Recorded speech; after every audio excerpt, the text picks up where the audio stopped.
The rain poured down relentlessly, drumming against the windows of the towering glass building that overlooked the city skyline. Inside, he sat behind his massive desk, his fingers drumming lightly against the polished surface.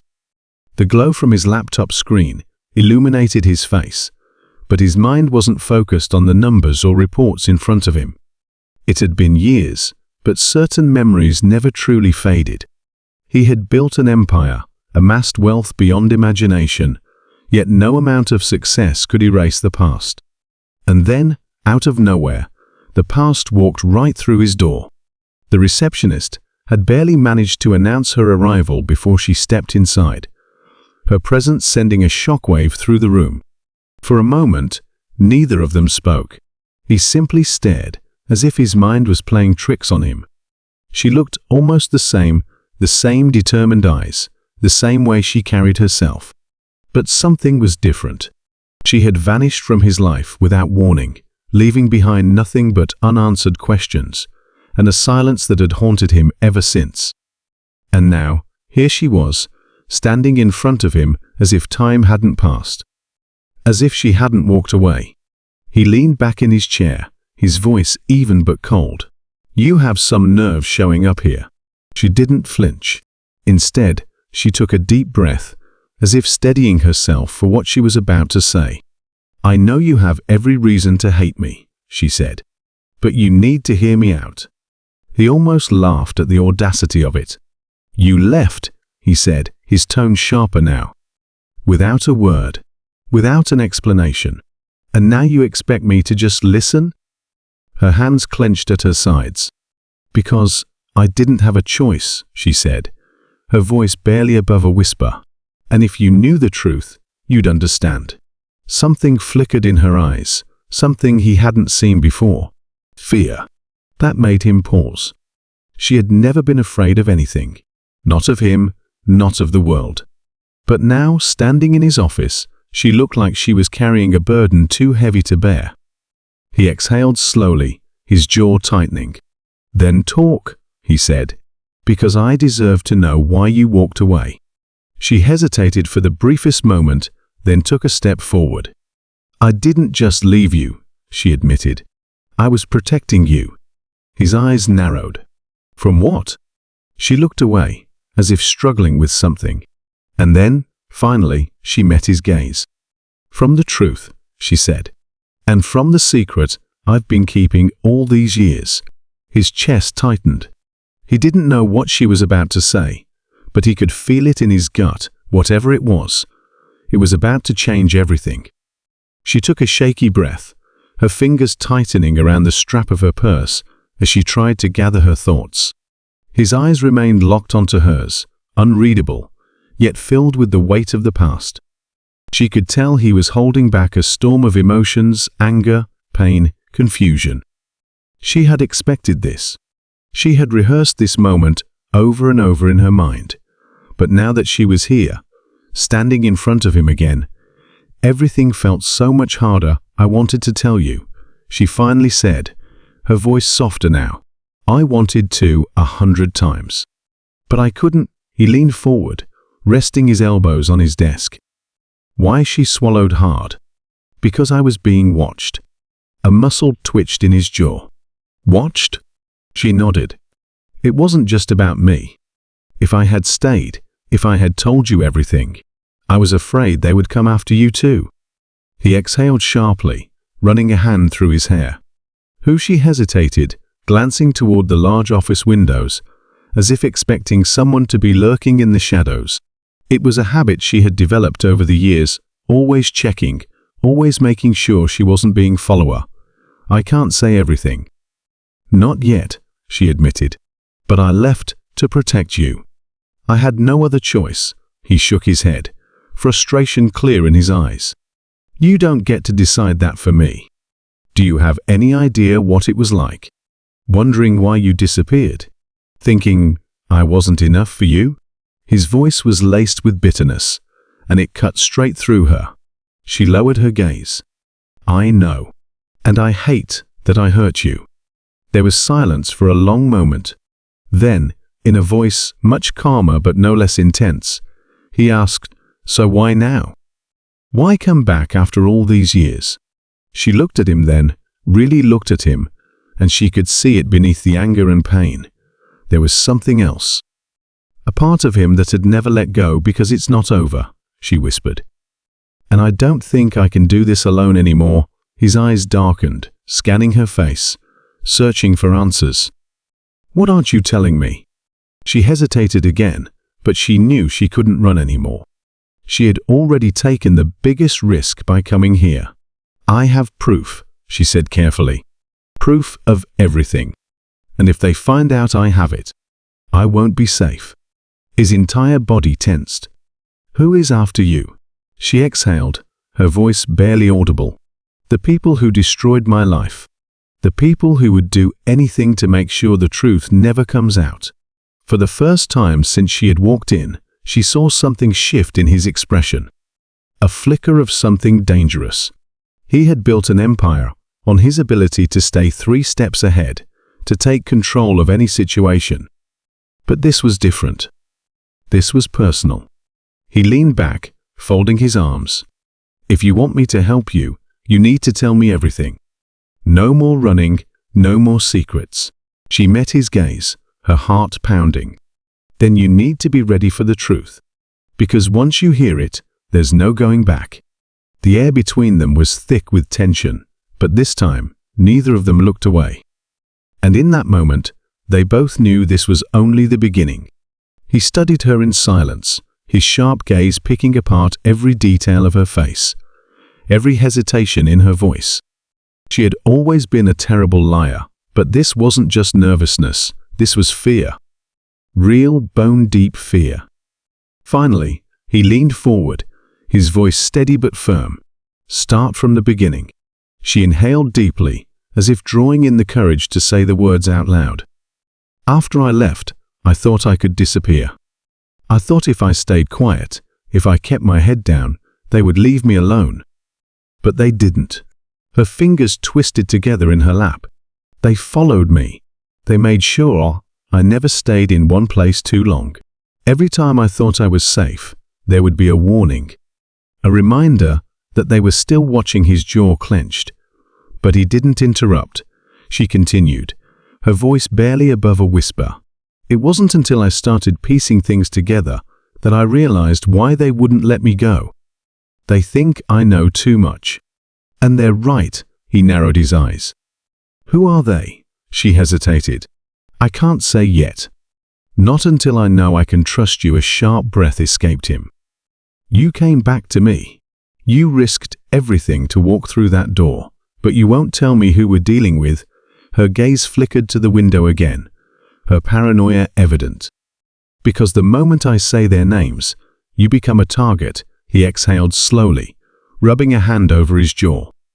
Then tell me what you found, she nodded, reaching for the small leather bag at her side. She unzipped it carefully, pulling out a stack of documents, some old, some new. With trembling hands, she spread them across the desk. This is everything I've managed to gather over the years. Bank transactions, signed contracts, emails. Most of it coded, but if you know what to look for, the patterns are there. She looked up at him. They're laundering money through shell companies. But that's just the beginning. His fingers skimmed the top of the papers, his expression unreadable. How do you know all this? She hesitated. Then with a sigh, she admitted, because I was part of it. His gaze snapped to hers, disbelief flashing across his face. What I didn't know what I was involved in at first, she said quickly. It was just a job, a research position, they told me. I was good with numbers, good at finding anomalies, so they put me in charge of analyzing financial data. But after a while, things didn't add up. I started noticing discrepancies, money vanishing into places it shouldn't. When I asked questions, they told me to keep my head down and do my job. His jaw tightened. And when you didn't, she swallowed. That's when the threat started. The room fell into a tense silence. She let out a shaky breath. I left because I thought it would keep you safe. Because I thought if I disappeared, they would forget about me. But they haven't. And now they know I'm back. his fingers tapped against the desk, his mind already working through the implications. "If they know you're here, you're not safe." She nodded. "That's why I need your help." For a long moment, he said nothing. Then, finally, he pushed the papers aside and met her gaze with a determination that sent a shiver down her spine. "If they're coming for you," he said, his voice dangerously calm, "then they'll have to go through me first." She let out a breath she hadn't realized she was holding, but deep down, she knew this was far from over. A heavy silence filled the room as he stared at her, the weight of her confession settling between them like an immovable force. His mind raced, connecting dots, tracing patterns, trying to make sense of the tangled mesh she had just placed before him. He had known there was more to her disappearance, but this was something far more dangerous than he had anticipated outside. The city pulsed with life, oblivious to the storm brewing within these walls. She sat across from him, her hands resting on the table, fingers twitching slightly as if waiting for him to reject her, to turn her away. But he didn't. Instead, he reached for one of the documents, scanning the numbers, the signatures, the coded language, hiding in plain sight. The longer he looked, the clearer it became. She wasn't lying, his voice was steady when he finally spoke. "They won't stop, will they?" She shook her head, her expression unreadable. "Not until they're sure I'm not a threat," he exhaled sharply, his jaw tightening. "Then we need to move fast," she nodded, relief flickering in her eyes for the first time. But it was short-lived. A sudden vibration from her bag made her freeze. She reached for her phone, her fingers hovering over the screen. A single message appeared. No name. Just a warning, "You should have stayed gone." Her breath caught, her grip tightening around the device. She turned the screen toward him, her voice barely above a whisper. "They know I'm here." His expression darkened. "Then we don't have much time." Without another word, he pushed back from the table, grabbing his jacket. "We need to find out exactly who we're dealing with. You said you pieced together enough to know what's going on. Do you have names? Addresses?" She hesitated before nodding. "Some. But the people at the top, they don't leave trails. The ones running things from the shadows, they're ghosts." He clenched his jaw. Ghosts can be found. A knock at the door sent a jolt of fear through her. She shot him a panicked look, her body going rigid. He motioned for her to stay quiet as he approached, glancing through the peephole. A deliveryman stood outside, holding a package. He exhaled slowly before unlocking the door, keeping his stance firm. "Yeah," the man held out the box, his face unreadable. "For you." He took the package, watching as the man turned and walked away without another word. The second the door closed, she was beside him. "Don't open it." He studied the box. No label. No return address. Just his name, written in bold black ink. Something about it felt wrong. Carefully, he set it on the table and pulled out a pocket knife, slicing through the tape inside. Buried beneath layers of tissue paper was a single photograph. It was grainy, taken from a distance, but the image was unmistakable. It was her, standing outside his building. From less than an hour ago, her breath hitched. "They're watching us." His hands curled into fists. "Then it's time we start watching them." The tension in the air thickened, the weight of unseen eyes pressing down on them. Every second counted now. They had to stay ahead of whoever was pulling the strings, because if they didn't, there wouldn't be another warning. A chill ran down her spine as she stared at the photograph, her mind racing. They weren't just watching, they were close. Too close. Every move she had made since stepping back into his life had been under their surveillance. She looked up at him, fear flashing in her eyes. "This isn't just a warning," she murmured. "They're telling us they can get to me anytime." He didn't hesitate. He grabbed his phone, dialing a number he rarely used. The line rang twice, before a voice answered, low and sharp. "You don't call unless it's serious." "It's serious," he said, gripping the phone tighter. "I need information." Now a pause. Then, text me what you have. Give me an hour. He ended the call and turned back to her. We're not waiting for them to make the next move. She nodded, but before either of them could speak again, her phone buzzed. Another message. This time, it wasn't a threat. Check your email. Her heart pounded as she opened her inbox. A single email sat at the top, no subject line, no sender name. She hesitated, then clicked. The message was short, but it sent ice through her veins. You're looking in the wrong direction. It's not over yet. Attached was a file. She opened it, and the screen filled with documents, transaction logs, emails, things she had never seen before. Details about something bigger than she had imagined. The people after her weren't just protecting secrets, they were covering up something massive. And she had barely scratched the surface. He leaned in, scanning the screen. His face darkened as he read through the files. This changes everything. Before she could respond, his phone rang. The same number he had called earlier. He answered immediately. You were right to be worried. The voice on the other end said. But you don't know the half of it. A cold knot formed in his stomach. Tell me there's another player in this. Someone with a lot more power than we thought. A pause. And they don't just want her gone. They want you out of the way, too. His blood ran cold. The line went silent for a moment. Then the voice lowered. Look at the last document in that file. That's your answer. The call ended. He turned to her, his jaw tight. He scrolled to the bottom of the email, clicked the final document. It was a contract. A deal. Signed months ago. But the name on it made his stomach drop. Someone he had trusted. Someone he had never suspected. And now, everything was about to change. His hands tightened into fists as he stared at the name on the contract. He had prepared himself for betrayal, but not from someone this close. His pulse pounded in his ears as he turned to her, seeing the same shock mirrored in her eyes. This doesn't make sense, she whispered. Why would they? A sharp knock at the door cut her off. They exchanged a glance. No one was supposed to know they were here. He moved quickly, motioning for her to stay behind him. As he reached for the handle, his phone vibrated again. Another message. Don't open it. His breath caught. Whoever was watching them was still one step ahead. He hesitated, then stepped back. The knock came again, this time more insistent. She reached for his arm.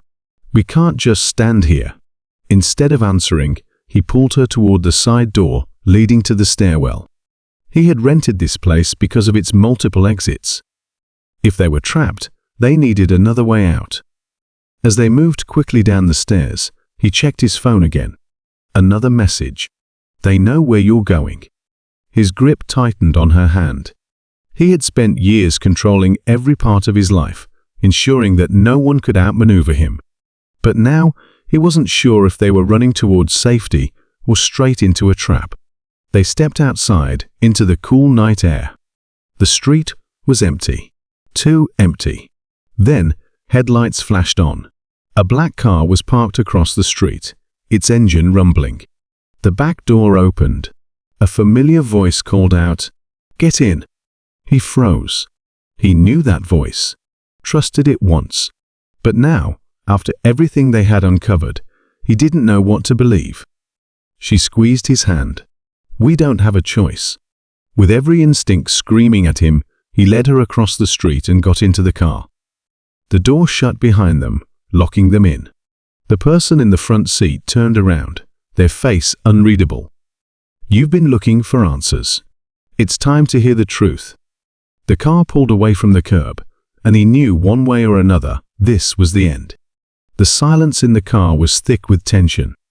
He watched the city lights blur past through the tinted windows, his mind racing. Every instinct told him not to trust the person sitting in the front seat, but they had come too far to turn back now. She sat beside him, her fingers clenched in her lap, eyes darting between him and their so-called ally. The driver maneuvered through the city with a deliberate calmness, finally pulling into an underground parking garage. The moment the engine cut off, the person in the front seat turned around. "It's time you understand everything." He clenched his jaw. "Then start talking." She reached into her coat pocket and pulled out a small device. With a single press of a button, a red light flickered to life, signaling some kind of jammer. "We're safe to talk now. No one can listen in." She took a deep breath. "Everything you think you know is a lie." He let out a dry laugh. "That's not exactly news. You weren't supposed to find out the truth. Not this way. But they forced our hand." He leaned forward. "Who are they?" She hesitated before answering. "The ones who set this up. The ones who tried to bury the past and make sure you never learned what really happened." The woman beside him tensed. "And what did happen?" The silence stretched long enough to make his pulse thrum in his ears. "The accident wasn't an accident," she finally said. His breath caught in his throat. The past slammed into him like a wave, memories he had spent years suppressing rising to the surface. He had always known something wasn't right, but he had never been able to prove it. "They covered it up," she continued. "They made sure you would never ask questions. But now you have." His fists clenched. "Why tell me this now?" She sighed. "Because you finally got too close. And because it's time." His jaw tightened. "Time for what?" She hesitated before pulling something else from her coat. A small, unmarked envelope. He took it slowly, staring at it before finally tearing it open. Inside was a single piece of paper. A name. A location. His pulse quickened. "This is the one person who can give you all the answers." He looked up, his mind spinning. He had spent years chasing shadows, only to realize the truth had been buried deeper than he ever imagined. He turned to the woman beside him. "Are you ready for this?" She met his gaze, her expression resolute. "I have to be." He nodded once, then turned back to the woman in the front seat. "Take us there." She didn't hesitate, starting the car again. The journey wasn't long, but every second felt heavier with the weight of what was to come. Finally, they arrived. A quiet street. A nondescript house. He stepped out of the car, his heart hammering in his chest. With a deep breath, he walked to the door and knocked. The sound echoed in the stillness. Footsteps. The door creaked open, and standing there, staring at him with wide eyes, was the last person he ever expected to see. The past wasn't done with him yet, but this time he was ready.